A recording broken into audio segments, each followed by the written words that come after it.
हरे कृष्णा प्रभु जी, हरे कृष्णा माता जी, आप सबके चरणों में दंडवत प्रणाम।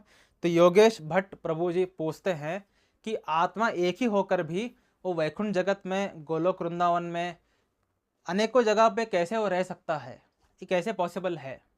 तो काफ़ी इंटरेस्टिंग क्वेश्चन है। इसके लिए हमें जानना पड़ेगा सिद्धियों के बारे में। यहाँ पर एक भौतिक योगी जो कि भौतिकता में योग उसने परफेक्शन हासिल किया है, वो भी ये कार्य कर सकता है।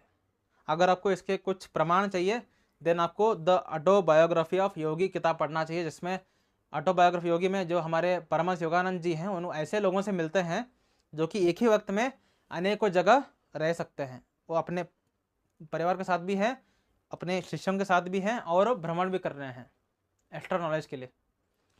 तो ऐसा अगर एक भौतिक योगी कर सकता है, तो आत्मा नहीं कर सकता क्या, है ना। तो आत्मा एक क्यों कर पा रहा है, पहले आत्मा क्यों करना चाहता है, आत्मा अपने सिद्धियों का इस्तेमाल क्यों करना चाहता है? क्योंकि आत्मा के अंदर सेवा भाव अनंत है। केवल और केवल कृष्ण की सेवा एक व्यक्ति हर वक्त नहीं कर सकता। प्रॉब्लम है ना। कृष्ण की सेवा का सबसे बड़ा प्रॉब्लम क्या है कि कृष्ण हर वक्त हमारे साथ मौजूद नहीं रहते। कृष्ण चाहते हैं कि हर एक भक्त उनके साथ जो विरह भाव है उसको डेवलप करके भक्ति में आगे बढ़े। लेकिन इस वजह से क्या होता है कि कुछ डेवोटीज के अंदर जो कि सेवा भाव उनके अंदर भरा भरा, मतलब पूरा भर रहा है हृदय में, और सेवा करने का मौका नहीं मिल रहा है। ऐसे वक्त ऐसे डेवोटीज क्या करते हैं, कृष्ण के यहाँ अगर वो फॉर एग्जाम्पल अगर वो सखा रस का डेवोटी है तो यहाँ पर सखा रस में है, लेकिन सेवा करने के भाव ज़्यादा है, और शाम को घर में आने के बाद कृष्ण तो मिलते नहीं है मॉर्निंग तक, तो अब क्या करें, है ना। तो यहाँ पर सखा भाव के रूप में विरह अनुभव करेगा, और उसी के वक्त एक्सपांड करेगा वैकुंठ जगत में, और वहाँ पर जा करके, कि श्री विष्णु जी के यहाँ नाइट सुबह है ही नहीं, है ना। वैकुंठ जगत में नाइट सुबह है ही नहीं, ये केवल और केवल गोलोक वृंदावन में, क्योंकि विरह भावना केवल गोलोक वृंदावन में। यहाँ पर भी विरह भावना है, लेकिन यहाँ पर ज़्यादा हमें मिल जाता है संगति, ज़्यादा रेसिप्रोकेशन नहीं है, संगति तो है। तो वहाँ पर जा करके विष्णु जी के वो चामर कर रहा है ना, आस्थान में। तो उसके अंदर सेवा भाव की वजह से, क्योंकि आत्मा के अंदर सेवा भाव अनंत है, कि आत्मा भी अनंत है, जैसे कृष्ण अनंत है, आत्मा उनका अंश, मतलब इन्फानाइट का 1% क्या होगा, इन्फानाइट। तो आत्मा के अंदर भी डिजायर्स अनंत है कृष्ण को एंजॉय देने के। यहाँ भौतिक जगत में आत्मा को उल्टा इच्छा है खुद की एंजॉय करने के। तो क्योंकि डिजायर्स अनंत हैं, इसलिए वो कृष्ण के साथ उतना रेसिप्रोकेट नहीं कर पाता, इसलिए क्या करता है, जगन्नाथ धाम, गोलोक वृंदावन, मायापुर धाम, द्वारका धाम, वैकुंठ जगत, हर जगह अपने आप को एक्सपांड कर लेता है और हर जगह सेवा करता है।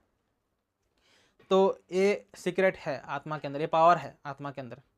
तो यहाँ पर एक बहुत ही सुंदर प्रश्न आता है कुछ डेवोटीज का, कि ये तो चलो समझ में आ गया कि सिद्धियों की वजह से आत्मा ऐसा कर पा रहा है, वेरी गुड, है ना, बहुत अच्छा। तो इसका मतलब ये हो सकता है क्या कि आत्मा वैकुंठ जगत में भी है और आत्मा यहाँ पर भी है, क्या पॉसिबल है? है नहीं, नहीं है ना, क्योंकि सेवा भाव आत्मा के अंदर अनंत है, भोक्ता भाव नहीं है। वहां पर जितने आत्माएं हैं उनके अंदर सेवा भाव अनंत है, इसलिए अनेकों जगत में, अनेकों लोक में रह करके सेवा कर रहे हैं। लेकिन यहाँ पर आत्मा आया क्यों है? भोक्ता भाव की वजह से। इसलिए यहाँ का आत्मा जो है वहां पर नहीं है। जो ये आर्ग्यूमेंट आता है, जो कि थियरी है श्री वैष्णव संप्रदाय की, कि जितने भी आत्माएं हैं यहाँ पर भौतिक जगत में, वो ऑलरेडी वहां पर योग निद्रा में है। वैकुंठ जगत में योग निद्रा में सब लोग सोए हुए हैं, और उनकी चेतना यहाँ पर आई हुई है जो कि भौतिकता को अनुभव कर रही है। जिस दिन उनकी चेतना से भौतिकता खत्म हो जाएगी और वो आंखें खोलेंगे, और खुद को वैकुंठ जगत में पाएंगे। ये थ्योरी है, सच नहीं है।